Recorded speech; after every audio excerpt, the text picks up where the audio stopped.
Hijo de la guerra. Parte 19. Apuntes del periodista. Noviembre, 2015. ¿Por qué no delatarlo? La pregunta sumó horas al insomnio que ya padecía.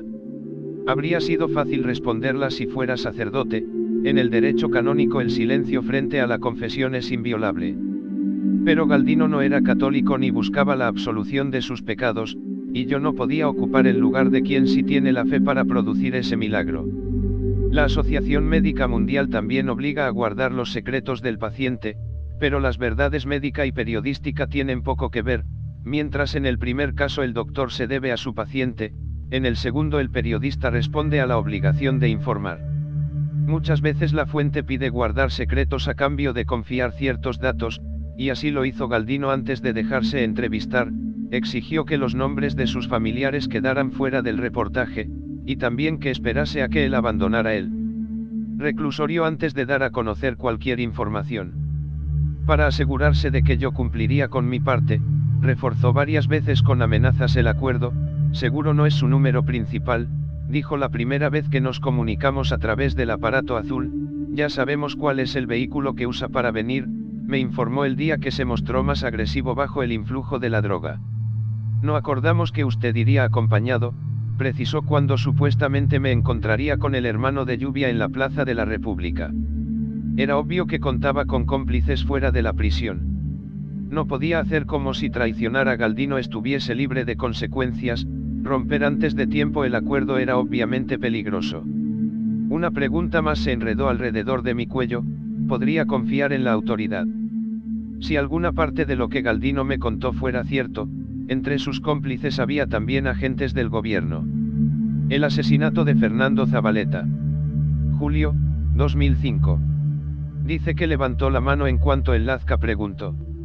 Un político quería eliminar a un adversario y Galdino creyó que ese operativo era una buena oportunidad para visitar a su familia, a la cual no veía desde que el ejército lo envió, 9 años atrás, como funcionario de la Procuraduría a Reynosa.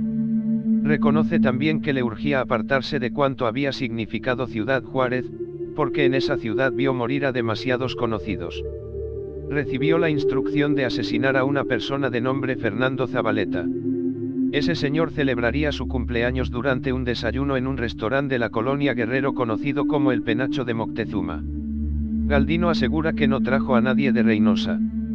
La empresa le asignó para ese operativo a 9 varones y 3 panteras que trabajaban en la capital para los Zetas. Cuenta que llegaron a el Penacho de Moctezuma cuando la fiesta apenas comenzaba, traían uniforme negro y la mayoría llevaban cubierto el rostro con pasamontañas. Galdino, como era su costumbre, prefería la coipa. Dice que acostumbraba cargar sobre el pecho 3 granadas, porque había prometido volarse antes que dejarse agarrar. Más tardamos en estacionar las 3 camionetas que en bajar a los escoltas de Zavaleta. Sus cuerpos quedaron tirados sobre la banqueta. Subí primero las escaleras que conducían al salón de baile y el resto de la estaca me siguió en formación de gusano. Como la música se escuchaba a todo volumen, adentro nadie se enteró del desmadre que habíamos dejado en la calle. El lugar era grande, cuenta que ahí celebraban fiestas de 15 años y bodas. Las paredes estaban decoradas con fotografías que los clientes iban dejando. Al abrir las puertas se encontró con una sola mesa larga, donde departían unos 30 invitados. Hay algo que es muy cierto: podemos presentir nuestra muerte. Todos los que he ejecutado sabían qué les pasaría. Igual es mi locura, pero cuando tuve frente a mí al tal Zavaleta, el tipo se me quedó mirando, como diciendo: me encontraste. Narra que el resto de la estaca se distribuyó simétricamente, dejándolo en el centro de una medialuna. En cuanto los invitados se dieron cuenta de lo que sucedía, metieron el cuerpo bajo la mesa, salvo algún valiente que echó a correr hacia los rincones del salón. Yo era el responsable del operativo, así que mientras iba caminando disparé 7 tiros contra el objetivo. Al llegar al lugar donde había estado sentado, observé que aún se movía, así que lo ayudé con una ráfaga que detuvo la temblorina de sus manos. No sabe decir si su estaca tuvo que eliminar a otras personas durante aquel desayuno. Las órdenes del Lazca solo incluían al político principal, pero la gente estaba autorizada para proceder contra cualquiera que pusiese en riesgo la misión. Según recuerda, salieron de El Penacho de Moctezuma antes de que la música dejara de escucharse. Presume que, como era su costumbre, abandonó con calma el sitio, cruzando por la puerta principal, y subió a su vehículo acompañado únicamente por las 3 panteras de la estaca, guardó entonces las granadas en la guantera. Las otras 2 camionetas se dispersaron en direcciones distintas. Asegura que, para cuando la policía llegó al restaurante, llevaban 8 o 9 minutos de ventaja. Galdino debía reunir más tarde a los participantes del operativo en una casa de seguridad que los Zetas tenían en el pueblo de San Pedro Mártir, por la carretera que va hacia Cuernavaca, enfiló hacia allá calculando que, a esa hora y siendo viernes, haría unos 90 minutos de camino. Cuenta que, en total, la empresa habría recibido $2 millones por ese asesinato, ya que, los asuntos que tienen que ver con la política se pagan bien. A la altura de Tasqueña escuchó en la frecuencia de la policía que varias patrullas los iban siguiendo, por lógica comprendí que alguien nos había puesto, y solo la gente de mi estaca conocía la ruta que seguiríamos. Cuando volvió a mirar por el retrovisor razonó que usar la reversa era una estrategia derrotada, así que solo quedaba continuar hacia adelante con esa camioneta blindada, pero resultó que a 200 metros había otro muro de patrullas, entonces optó por abrirse paso con las armas. A lo mejor moríamos, pero era preferible a que nos hicieran cine. En 37. Ordenó a las 3 panteras. Eso quería decir, me explicó, que ellas descendieran del auto y dispararan contra los carros que los estaban bloqueando. Creyó Galdino que así lograría distraer a la autoridad y quizá él podría escabullirse entre los vehículos. De ahí la emputada que me di cuando esas pinches viejas no me pelaron, en vez de emprender el ataque levantaron los brazos para rendirse, desobedeciendo mis instrucciones. Un policía federal le cayó encima con un golpe en el rostro y otro en la nuca. «No te muevas, hijo de la chingada», gritó en su oído, y otro agente lo desarmó sin que pudiera recuperar sus granadas. Cuenta que, ya con el rostro embarrado en el asfalto, alcanzó a ver cómo se llevaban esposadas a las 3 panteras. También a él lo hicieron subir a un vehículo para trasladarlo a las instalaciones de la heroica Escuela Naval Militar, cerca de donde los habían emboscado. Ahí me encerraron en un cuarto grande, a reventar de marinos y policía militar. Relata que, en el muro a su espalda, colocaron una loneta con los logos de la Procuraduría General de la República y la Policía Federal, y delante una mesa repleta de armas, cargadores, radios y teléfonos celulares. También le echaron encima un chaleco antibalas que le habría quedado chico, y a sus costados apostaron a 2 fulanos enormes, cada uno con su casco y un arma gigante. En cuanto el teatro estuvo montado tomaron 100 fotografías y yo salí bien serio, todavía sin saber si solo me acusaban de eliminar a Zabaleta o también de haber tirado las Torres Gemelas. Esa imagen salió en los medios de comunicación y es la única donde aparezco con bigote. Después nunca volví a dejármelo crecer, porque me veía más viejo. Asegura que, terminada la presentación, lo condujeron a otro cuarto pequeño, donde se dio el interrogatorio de las autoridades. Ahí dijo llamarse José Luis Ríos Galeana y negó haber cometido algún delito. ¿Cómo iban esos agentes a probar que yo había participado en el operativo de El Penacho de Moctezuma, si todo el tiempo cubrí mi rostro con la coipa? No voy a hablar hasta que venga mi licenciado, fue la única declaración que hizo, y de ahí no lo sacaron. Traías en la camioneta armas de uso exclusivo del ejército, denunciaron los interrogadores, pero él sabía guardar silencio. Pensé en el montón de fierros con los que me habían fotografiado, esos pendejos revolvieron su mierda con la mía, y así me regalaron el argumento para deslindarme de las granadas y los AR-15 que sí llevábamos dentro de la camioneta. Se te acusa de haber asesinado a una persona. Quiero ver a mi licenciado, insistió. Reclusorio Norte. Me trasladaron vía terrestre al Reclusorio Norte. Ingresé como José Luis Ríos Galeana, pero por mis huellas digitales me detectaron como Galdino Mellado Cruz. Ese mismo día vi a los licenciados que envió la compañía, ellos se encargaron de ir limpiando el problema. Galdino tenía antecedentes penales y José Luis no, así que lograron que quedara fichado con el segundo nombre, de lo contrario, la autoridad me habría ligado con los Zetas. Lo que los abogados no pudieron evitarme fue la zona blanca del dormitorio 2. Ahí es donde encierran a la gente más pesada, narcos, secuestradores y asesinos famosos, tipos que prefieren reventarte la madre antes de preguntar tu nombre. Nada de chamaquitos pendejos, pura gente lacrosa, por eso las medidas de seguridad son severas y no cualquiera soporta la densidad del ambiente. Desconozco cuántos amparos firmé para refutar las circunstancias que se me achacaban, que si el modus operandi y el modus vivendi, que la querella y los hechos contradictorios, que nada sucedió como el Ministerio Público decía y, al final, la autoridad solo pudo probar que me resistí al arresto. Los licenciados venían a verme 2 veces por semana y en cada ocasión aseguraban que no tenía de qué preocuparme. No había testigos que me ligaran de manera directa con el homicidio de Fernando Zabaleta, las 3 panteras guardaron silencio y los otros 9 cabrones lograron fugarse. No hay otro lugar como la zona blanca del reclusorio norte, donde uno puede enterarse de los asuntos del narco. Ahí dentro supe que la relación entre los Zetas y la gente de Sinaloa había valido madres otra vez después de que salimos de Ciudad Juárez. En Nuevo Laredo, Miguelito Treviño debió hacerles frente a esos pendejos y el Lazca se apersonó para ayudar. Luego, con tal de vengarse, nuestra gente masacró en Acapulco a decenas de hormigas pertenecientes a la organización de los enemigos. Los cuerpos sin cabeza se volvieron el mensaje entre unos y otros. Fue cruento, nadie estaba dispuesto a ceder territorio. Mientras tanto, se me presentó un problema, el dinero que debía repartir entre la raza por el operativo de Zabaleta. Me dijeron que de esa lana necesitaba dar a los abogados $1 millón para limpiar las acusaciones. Bien machín, respondí que no tenía nada, que había gastado la feria justo antes del jale porque pagué por adelantado a la gente de la estaca. Los licenciados no se quedaron tranquilos con mi explicación, el resto del grupo, incluidas las panteras, decían que no había obtenido nada. Reaccioné haciéndome el ofendido y luego pregunté a los abogados que quién era ahí el comandante de mayor jerarquía. Esa primera vez dejaron en paz el asunto, pero más tarde volvieron a joder con la misma cantaleta. Tenía tanto tiempo libre, que pasaba horas leyendo los caracoles y consultando el tablero de IFA, sin embargo, en esa penitenciaría estaba rodeado de aleluyas. Eran un chingo los hipócritas arrepentidos que rezaban en grupitos a toda hora.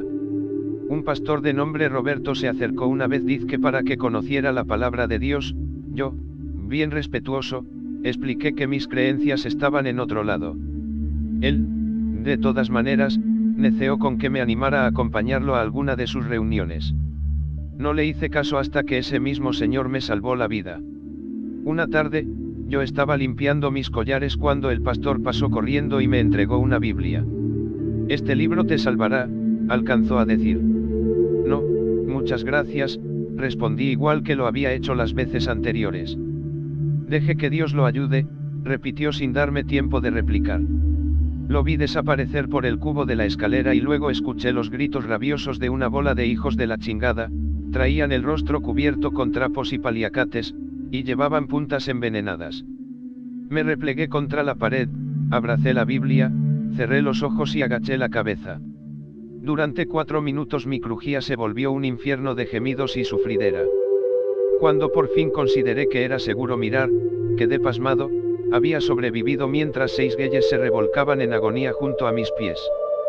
Pude haber salvado a alguno, pero cuando corrí para pedir auxilio, las rejas del pasillo estaban cerradas y no hubo un solo custodio cerca que quisiera escuchar mi llamado.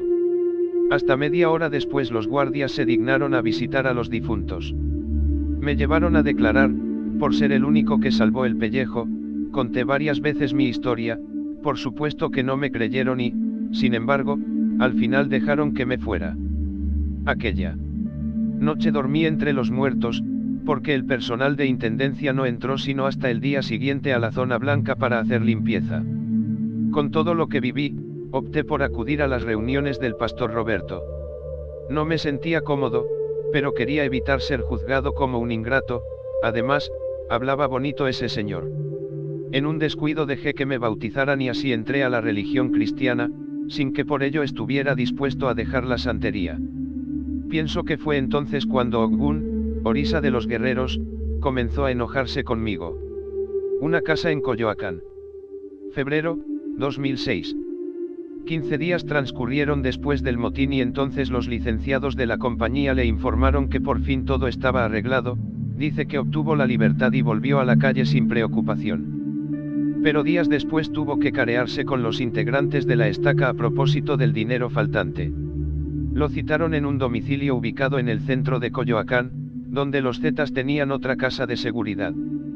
Según Galdino, ese lugar todavía existe, afirma que está justo detrás de la iglesia, por donde hay una rosticería.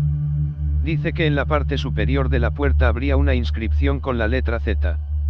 El mando que lo recibió tenía órdenes de preguntar por los $2 millones, narra que lo halló sentado en un sillón viejo mientras acariciaba a un gatito rayado. Lo abordó con las mismas interrogantes que antes le habían hecho los licenciados. Según Galdino, optó primero por responder con evasivas.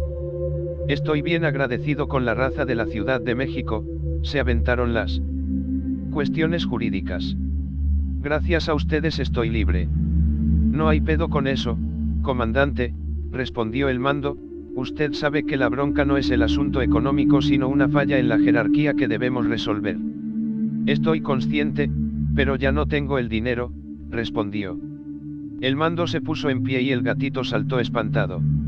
Acompáñeme, porque aquí la gente de su estaca dice otra cosa, y mejor pa' pronto los encaramos. Galdino lo siguió resignado hacia una habitación que, años atrás, habría sido la sala de una familia grande. Ahí estaban, en efecto, reunidos los 9 varones que lo habían auxiliado en el operativo de El Penacho de Moctezuma. Supuso que las panteras permanecían todavía en la cárcel. Refiere que por instinto buscó su arma, pero había llegado ahí sin nada, así que regresó unos pasos y ordenó a una hormiga que estaba en el pasillo que le entregara una pistola. Como él era el Z9, el individuo obedeció. El comandante Mellado dice que ya les pagó, habló el mando, con timbre ronco. Si me permite, dice Galdino que interrumpió, la pregunta es otra, ¿quién de ustedes es el hijo de la chingada que está afirmando falsedades? No son mentiras, rememora que se atrevió a murmurar un morro con el rostro lleno de cicatrices pequeñas. No te pagué, pendejo. Gritó. A nadie nos dio nada, comandante, agregó otro sujeto. Tranquilos, tranquilos. Intervino el mando, y luego le preguntó a Galdino. ¿Cuánto les dio? $1 millón a cada uno, respondió sin dudar. Eso no es cierto, repitió el joven del rostro jodido. Galdino se queja de que, esas hormigas me estaban haciendo quedar mal con la compañía. Es su palabra contra la del Z9. Relinchó para hacer notar su autoridad. Se hizo un silencio que él utilizó para pegar un tiro en la frente al chamaco cacarizo. ¿Qué trae, comandante? Intervino el mando, bien espantado. No sé usted, pero yo enfrento de esta manera a los farsantes, respondió. Entonces, los 8 culeros restantes comenzaron a echarse en reversa.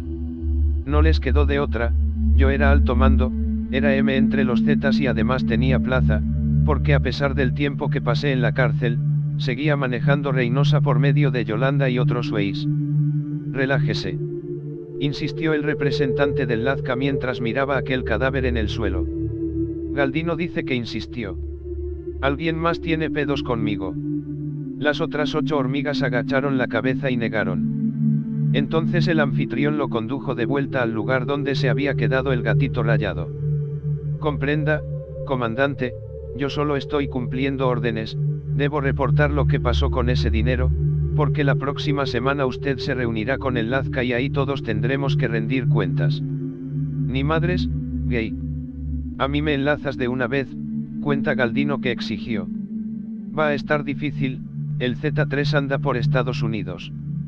Pero el jueves próximo está usted citado en su balneario de Atoutahuilco. En ese momento se enteró de que Heriberto Lazcano tenía un balneario.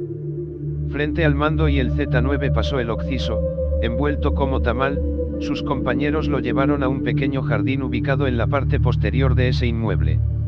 Asegura que ahí lo enterraron. Esos pendejos se habían atrevido a desafiar mi autoridad, pero lo que más me emputó fue que el Lazca hubiera enviado a sus esbirros a cuestionar mi palabra. Probablemente en otra circunstancia habría contado la verdad, pero ahora solo me quedaba seguir, bien hombrecito, con mi versión de los hechos. ¿Qué cuál fue la realidad? Dice que, cuando era interrogado por la gente de la Procuraduría, comprendió que alguien de su estaca los había delatado. Como no sabía dónde acabaría todo aquello, decidió utilizar el dinero del operativo a favor de su propia causa. Esos putos no se merecían ni un centavo. La verdad, no esperaba que las circunstancias fueran a organizarse para bien y yo saliera libre. Luego se hizo tarde y ya no fue posible recular. Les había dicho a los abogados que la tropa recibió el pago antes de llegar a el penacho de Moctezuma y ya no podía retractarme, así que mantuve la misma posición y repetí la consigna siempre que se me preguntó. Atohualtanilco. Marzo, 2006. El jueves siguiente llegué al balneario, que era propiedad del Lazca. Era mucho más grande que el rancho que le conocí en Valle Hermoso, al sur de Matamoros. El sitio me recordó las propiedades que tenía Osiel Cárdenas en sus buenos tiempos. Más que un lugar de descanso, era un centro de operaciones. Encontré al Z3 en el edificio principal, ordenando a las cocineras lo que debían preparar para darnos de comer. Salió a recibirme con un abrazo y me sobrepasó tanta fraternidad. Dijo que tenía para mí una recámara de lujo, junto a la alberca de aguas termales. Me cayó de perlas la invitación. Todavía traía encima las tensiones del reclusorio. El Lazca había sabido hacerla. Mis adivinaciones en aquel pantano de Texas fueron ciertas. No solo sustituyó a Osiel Cárdenas, sino que lo superó. Neta que con él se dio la mayor expansión. Los Zetas consolidamos las posiciones de la empresa en Veracruz, sembramos amapola en la montaña de Guerrero, entramos a Acapulco, fortalecimos la asociación con los hermanos Valencia en Michoacán, tomamos Hidalgo, San Luis Potosí, Coahuila y Zacatecas, pusimos un pie en Tabasco y otro en Guatemala. Debimos someter a mucha banda que luego nos traicionó, pero durante un tiempo fuimos la empresa dedicada al narcotráfico más chingona del país. Pero esa mañana Heriberto traía un gran dolor de cabeza. Las cosas en Michoacán se estaban complicando. Durante la época de Osiel nos interesamos en el business de la droga sintética, y para asegurar la materia prima conquistamos los puertos más importantes del Pacífico. También montamos chingos de cocinas clandestinas que dieron trabajo a mucha raza local. Era la época de los famosos raves, fiestas donde la gente se ponía hasta la madre. En México se abrió el mercado de las tachas, los ácidos, el éxtasis, el pápar y otras chingaderas como el cristal, que de tan corriente sacaba llagas y tiraba los dientes. Cuando llegamos a Michoacán, buena parte de ese estado estaba controlado por una familia que llevaba añísimos en el negocio, sabía tener la fiesta en paz y nuestra compañía le abrió mercado en Texas. Los problemas vinieron cuando se llevaron a Osiel al penal de Almoloya. Esa familia quiso sacar ventaja y Heriberto no lo permitió. Luego, banda pesada de Sinaloa aprovechó para meter las narices. Personal que nosotros habíamos reclutado se abrieron como culebras. Cuando salí del reclusorio norte, la problemática con esa gente se había vuelto traidora. El Lazca estaba como loco, no soltaría la plaza, ni madres que íbamos a perder, necesitábamos esos puertos. Tal era la razón de que anduviera quisquilloso con el tema de la lana, necesitaba recurso para defender lo nuestro.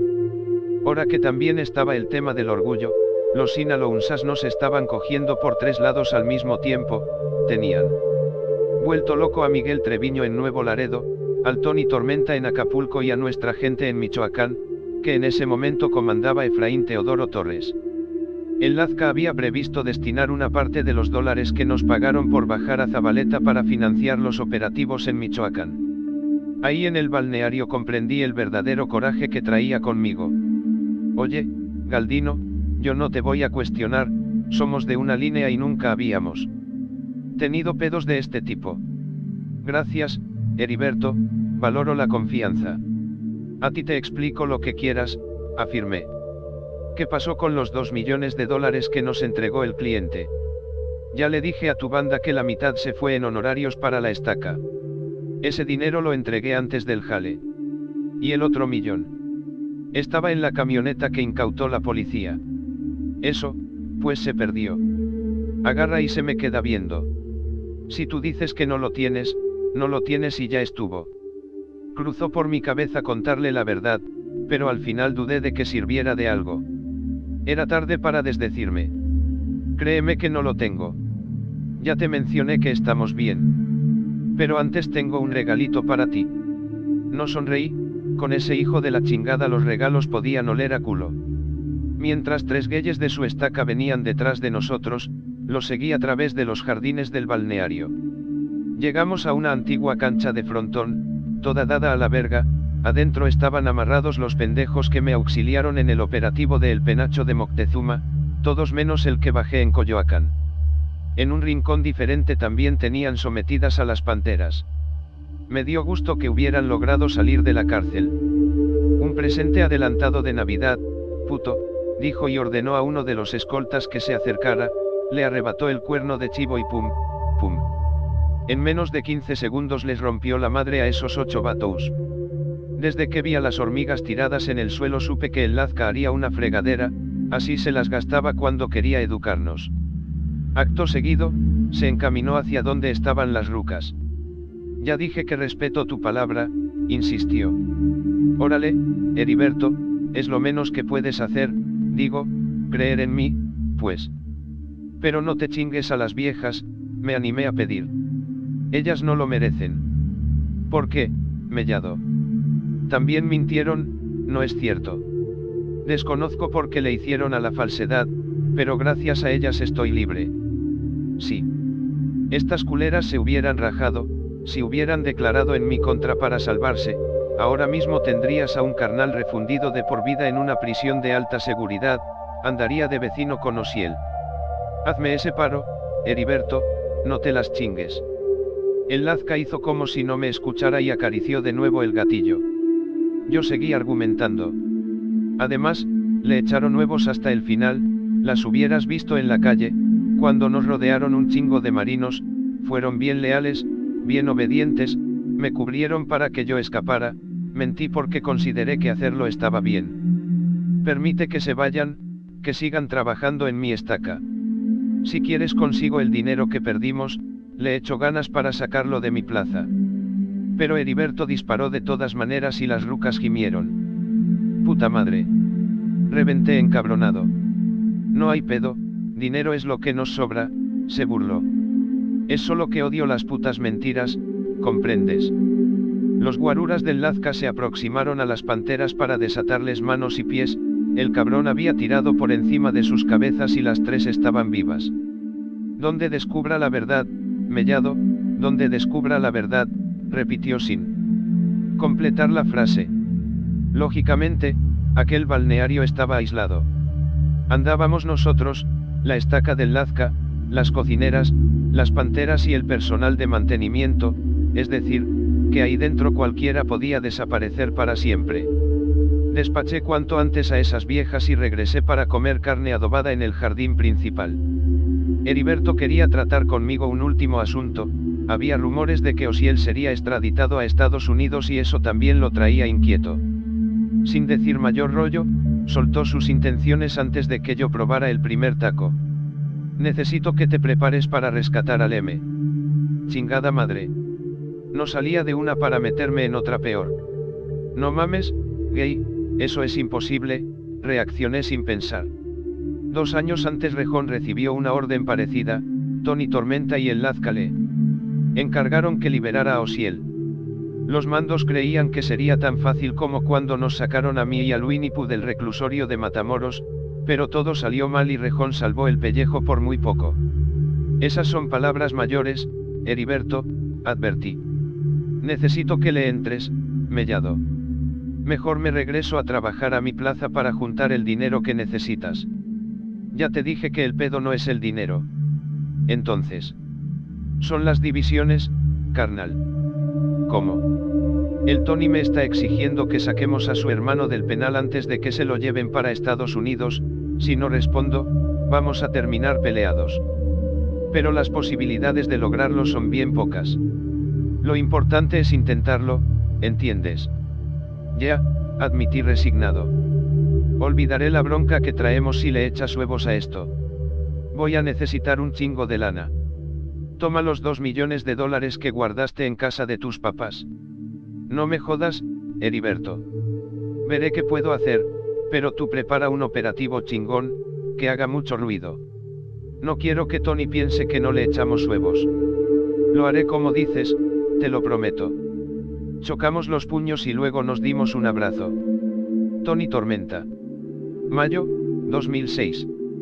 Dice que se citaron en La Polar, una cantina que está en la colonia San Rafael de la Ciudad de México.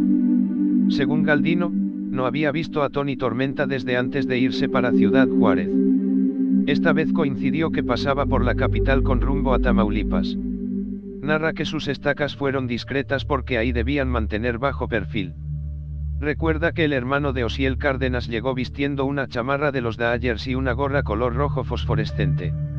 Esa vez me pareció que Osiel Cárdenas y su hermano tenían muy poco que ver, a primera vista habría sido difícil decir que eran parientes. Mientras el M era calvo, debajo de la gorra el Tony tenía una mata abundante, la nariz del patrón era fina y la de su hermano una bola sin personalidad, pero, sobre todo, la inteligencia en los ojos los hacía distintos. ¿Qué hubo, Mellado? ¿Cómo te fue en Chirona? Dice que le preguntó en cuanto el mesero dejó botanas sobre la mesa. Cuenta que la piel de Ezequiel Cárdenas se había vuelto gris y la gordura le causaba problemas a la hora de respirar. Esta vez pensé que me quedaría a vivir en el reclusorio. Ya averiguaste quién fue el cabrón que te delató. A pesar de la distancia, Tony Tormenta seguía enterado de todo. Supongo fue una de las hormigas que participaron en el jale, pero ya no importa, todas están muertas, respondió Galdino. Me dijeron que el Lazca los eliminó. Galdino asintió y cambió el tema. ¿Cómo va Acapulco? Los vatos de Sinaloa nos están imitando. Esos pelones buscan demostrarle a la raza que tienen los huevos más grandes. Si dejamos una cabeza, ellos nos arrojan 5, si secuestramos a una hormiga para sacarle información, entonces vienen directo tras de mí. ¿Cuánta raza te trajiste de Tamaulipas? Quiso saber Galdino. Ya doblamos reclutando gente local y sin embargo no alcanza, la banda enemiga se multiplica más rápido. Una mesera bajita les llevó de comer. Te dijo el Lazca que vamos a rescatar a mi hermano de Almoloya. Me comentó que quieren volver a intentarlo. ¿Qué opinas? Cuenta Galdino que tomó tiempo para responder. Híjoles, Tony, para mí lo mejor que podría pasar es que el M estuviera libre, pero veo difícil sacarlo de ese lugar. Te faltan nuevos. Recuerda que le pregunto. No me malentiendas. Entonces, ¿qué necesitas para entrarle al jale? Si vamos a liberar al M, yo le entro. El problema es la logística, ni los zetas, con todo lo chingones que somos, estamos listos para una cosa así. ¿No crees que estaríamos mejor si mi hermano recuperara su libertad? Claro, cuenta que se detuvo porque estaba pisando terreno lodoso. Si mandan al patrón a Estados Unidos, será difícil que el Golfo y los zetas permanezcamos juntos. El M es el único capaz de hacer que caminemos derechito. Tú eres Z, pinche Mellado, dice que lo acusó. Soy fiel a la compañía. ¿Qué harías si el Cos y yo nos vamos por un lado, y Heriberto Lazcano por otro? Puedo responder al chile. Para eso soy tu papá, se burló Tony Tormenta. Es de mi chile que estamos hablando, respondió Galdino al albur. Órale, Mellado, háblame suavecito entonces. Va despacito, gay, pues creo que sería la peor pendejada. Seríamos nada si cada uno agarra camino para el monte. Los vatos de Sinaloa, la familia Michoacana, los pelones, todos nos van a merendar en unos cuantos días. Como dices, por eso necesitamos sacar a mi hermano de la cárcel. Él es el único capaz de mantener la unión. No creo que podamos repetir lo de la cárcel de Matamoros, reaccionó Galdino. Tengo otra idea. Lo que a continuación dijo el hermano del M sonó rematadamente ridículo. Cavar un túnel. Un túnel que vaya desde la celda de Osiel hasta afuera del penal, de unos 2 kilómetros de distancia para librar la seguridad del gobierno. Galdino rememora que hizo su mejor esfuerzo para no soltar una carcajada. ¿Cuánto costará eso? Lo que se necesite. Ok, respondió, pero de todos modos hará falta mucha pasta para perforar esa madre sin que nadie se dé cuenta. El Lazca dice que te entregó $2 millones. Cuenta que de golpe se le quitó el apetito. La birria estaba buena, pero la mitad del tazón se quedaría intacta. Yo no tengo nada, afirmó mirando directo a esos ojos desconfiados. Esta vez fue el turno de Tony para dejar de lado su comida. Ayer hablé con el Lazca y dijo que te había dado lana para comenzar a trabajar. Tony, te reporto que esa información es falsa. No me quieras ver la jeta de pendejo, pinche Galdino. No mames, gay, dice que le dijo. Desde el primer día le he sido leal al M, por él soy lo que soy, chance y por ti me valdría madres, pero te aseguro que por él haría cualquier cosa. Entonces, ¿por qué Lazcano está jugando conmigo? Respiró y calculó de nuevo sus palabras. No me voy a meter en intrigas, mejor arregla ese asunto con él. Yo solo puedo decirte que no he recibido un puto centavo para este jale. Está bien, concedió Tony Tormenta. Pero cuento contigo. A huevo, carnal. Si intentas ir por el M, quiero estar en esa movida. Con su labia logró que Tony cambiara de tono, pero le preocupó que Heriberto Lazcano estuviera jugando chueco. ¿Estás con el golfo? Recuerda que volvió a interrogar Tony. Más con el golfo, contestó Galdino. Está bien, pero, como dices, ojalá no se vuelva necesario definirse, cuando nos agarremos a madrazos entre nosotros, el negocio y nuestras vidas se irán a la verga. Afirmó Tony Tormenta. Terminaron el encuentro con un entendimiento, y con más ganas que posibilidad de sacar a Osiel Cárdenas del penal de Almoloya. Atrapado en un túnel. Octubre, 2006. Después de que salí del reclusorio norte necesitaba unas vacaciones en el sentido de no pensar al 100 en las responsabilidades que tenía. Durante la conversación con Tony Tormenta comprendí que no debía ser comandante para el rescate de su hermano, si alguien más organizaba ese jale yo participaría, eso que ni qué, pero no debía hacerme cargo de orquestar una mamada así de grande.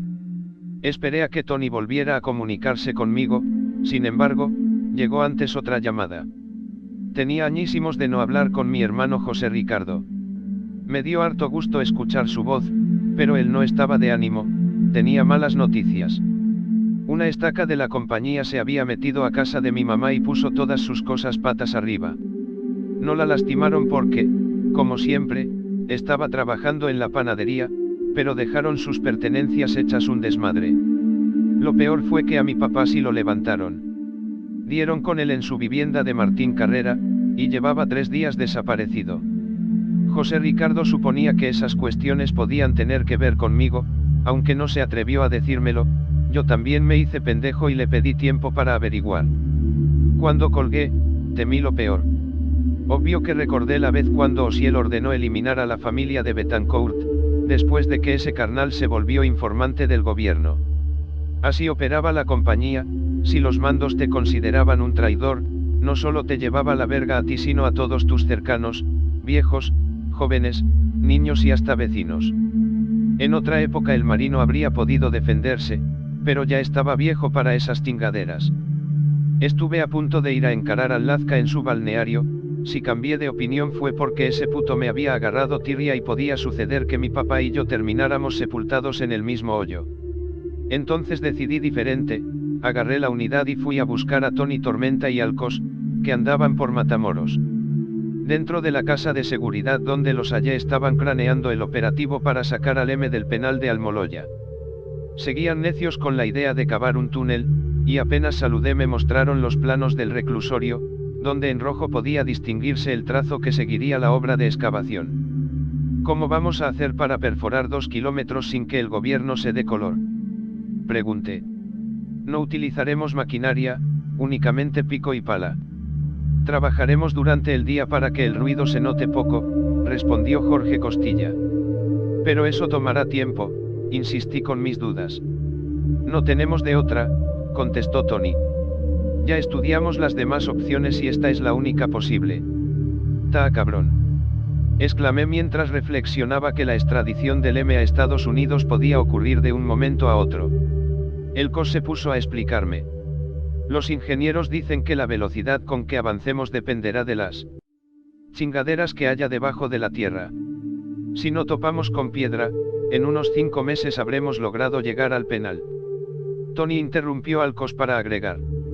Luego vendrá el tema de conectar el túnel con la celda de Osiel. Es ahí donde queremos que tú intervengas. Permanecí en silencio para que el hermano del M completara la idea. Es de ley que tendremos que manipular las cosas dentro del penal. Ya sabes.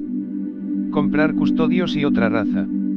Una vez que el túnel se aproxime, necesitaremos que mi hermano se ubique en la coordenada adecuada, ¿entiendes? Asentí de nuevo, pero sin abrir la boca. Solo sabía que, sin mi cooperación, la vida del marino terminaría de manera trágica. ¿Entiendes? Volvió a preguntar Tony. Claro como el agua, dije en tono neutro. ¿Estás o no estás? Demandó el Cos. ¿Han hablado con el Lazca? Quise saber. Los dos asintieron y Tony agregó. Todos los días. Han hablado de mí. Fue Jorge Costilla quien atendió mi pregunta. Está encabronado por lo del dinero que te clavaste.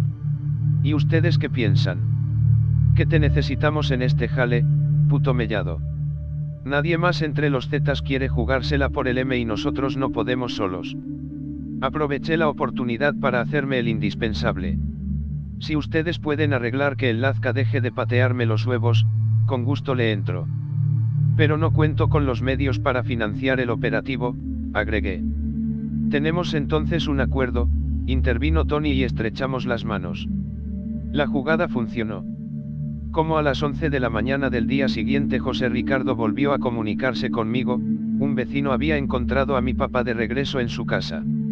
Sin embargo, me jodió saber que por mi culpa le habían quebrado las patas, lo hallaron con una fractura expuesta arriba del tobillo derecho, y también tenía la rodilla hecha pomada. Según el médico, el marino no volvería a caminar sin ayuda. A pesar de esa noticia decidí permanecer en la frontera.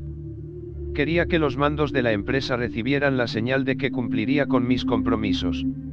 Visité a mi raza de Reynosa porque tenía más de un año sin pararme en la ciudad, y aunque todos los meses recibía rentas, esa ausencia prolongada también se volvió un dolor de muela. Yolanda me contó que el hijo de la chingada del Hammer trataba de colarse dentro de mi territorio, como no pudo hacerse con la plaza de Juárez, y en Monterrey las cosas andaban difíciles, ese cabrón, que decía ser mi amigo, se puso a husmear las nalgas ajenas. Adiós a los tiempos en que los Zetas pertenecíamos a la misma familia. Hijo de la guerra. Fue presentado por Voces del Narco.